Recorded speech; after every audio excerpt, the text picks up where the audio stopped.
On se penche aujourd'hui sur un moment politique qui a, disons-le, tout d'une énigme. Oui, vraiment. On parle de la rencontre entre le tout nouveau maire de New York, Zoran Mamdani, et le président Donald Trump. Exact. Et ce qui est fascinant, c'est le contraste.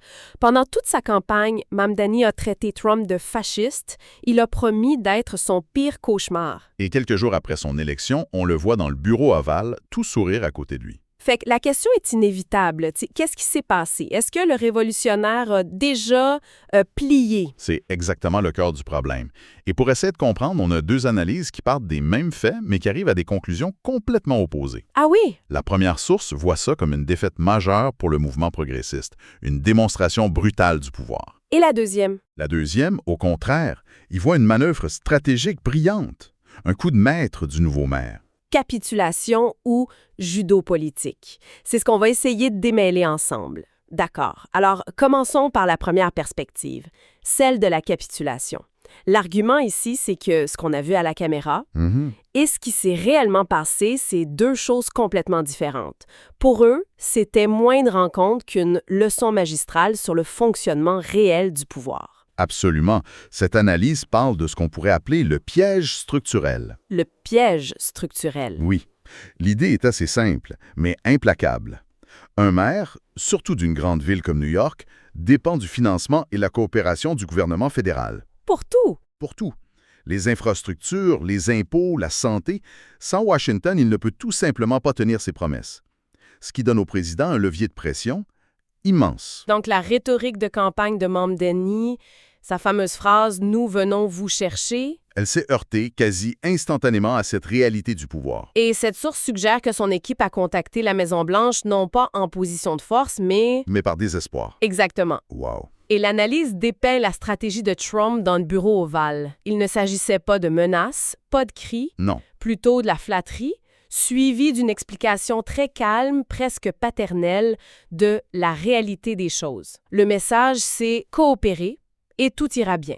Battez-vous et les choses deviendront difficiles. C'est présenté comme un choix, mais dans le fond, ça n'en est pas vraiment un pour un maire qui doit livrer des résultats. C'est ça.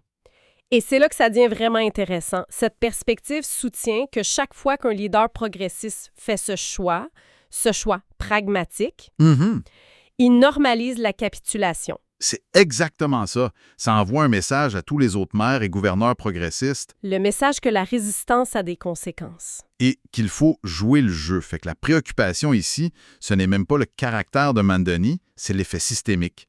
Le mouvement perd sa crédibilité, sa raison d'être, si ses champions commencent à faire des compromis avant même que le combat ne commence. C'est ça. Une stratégie pour neutraliser le mouvement sans jamais avoir à l'affronter directement. Voilà, on l'absorbe dans le système. Bon, déballons l'autre côté de l'histoire. C'est une vision assez sombre. La deuxième source propose une interprétation complètement différente. Ah oui? Elle décrit Mamdani non pas comme quelqu'un de faible, mais comme quelqu'un qui a servi une correction ultime à Trump. Et ce qui est fascinant ici, c'est que cette analyse repose sur un moment très précis de la conférence de presse. Un moment que la première source ignore. Lequel? Un journaliste demande à Mamdani s'il pense toujours que Trump est un fasciste. Ouf, la question qui tue. Exactement. Et là, avant même que Mamdani puisse répondre, Trump intervient en disant, avec un petit sourire, « C'est correct, c'est plus facile de dire oui. Il le met au défi. » Totalement. Et Mamdani, il répond quoi? Oui? Simplement, oui. Attends, là, ça ne marche pas. Il vient de négocier, il a besoin de coopération. Et il réaffirme ça devant lui. Comment cette perspective explique ça? Ben, pour eux, c'est ça le coup de génie. La justification de Mamdani, c'est que son devoir principal, c'est de livrer la marchandise pour les New-Yorkais. D'accord. Ça veut dire travailler avec tout le monde même, sans ignorer les désaccords. Il trace une ligne très claire. Donc, on peut trouver un terrain d'entente sur, disons, la crise de l'abordabilité. Oui, Mais ça ne veut pas dire que j'abandonne mes principes sur la démocratie ou l'immigration. c'est précisément ça. Cette source mentionne aussi une citation de l'ancien maire, LaGuardia. On ne peut pas prêcher la liberté à un peuple qui a faim. C'est le pivot de tout l'argument. Ce point de vue soutient que Mamdani s'attaque à ce qu'il appelle deux crises jumelles. Lesquels? La menace autoritaire et la crise de l'abordabilité. Et pour lui, les deux sont liés. Comment ça? L'idée, c'est qu'il faut répondre aux besoins matériels des gens par le biais de la démocratie pour leur en montrer la valeur. En d'autres mots, si les gens n'arrivent pas à payer leur loyer, les grands discours sur la liberté, Ça ne pèse pas lourd, précisément. Et c'est là que la stratégie devient offensive. En se concentrant sur l'abordabilité, un enjeu sur lequel Trump a aussi fait campagne, mais sans grand résultat, Mamdani expose un contraste. il essaie de le battre sur son propre terrain. Exactement. Il dit, en substance, vous parlez au peuple, mais c'est moi qui agis pour eux. Regardez ce que je fais avec le pouvoir et regardez ce que vous en faites. C'est une autre façon de se battre. Alors, qu'est-ce que tout ça signifie?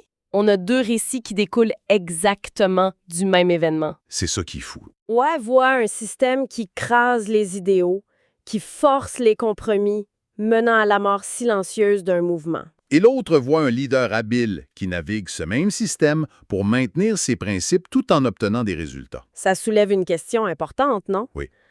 La résistance, est-ce que c'est réel seulement si c'est bruyant et conflictuel, genre refuser de se rencontrer? Ou est-ce que ça peut être stratégique, ciblé, comme rencontrer un adversaire pour s'approprier sa rhétorique et montrer qu'on peut réussir là où il a échoué? La première analyse se concentre beaucoup sur le symbolisme de la rencontre. Pour elle, l'image est une trahison en soi. C'est ça. C'est une question de narration pour le mouvement.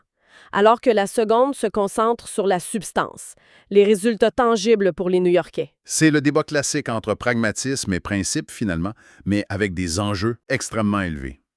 Vaut-il mieux être un martyr pour une cause qui n'obtient pas de résultats ou un pragmatique qui en obtient mais qui risque de diluer la pureté du message? Il n'y a pas de réponse simple à ça. On a vu comment une seule rencontre peut être lue soit comme une capitulation totale, soit comme une victoire stratégique. Les deux perspectives s'accordent sur les faits de base. La rencontre a eu lieu, Mamdani a fait campagne sur la résistance et maintenant il parle de coopération. Mais elles divergent complètement sur le pourquoi et le « et alors ». Le premier point de vue, dans le fond, voit un système qui est fondamentalement truqué, où toute participation est une forme de défaite. Et le second? Le second voit un système dans lequel on peut naviguer, où un acteur habile peut gagner des batailles même dans un environnement hostile. Et ça nous laisse avec une dernière réflexion qui vient de la première analyse.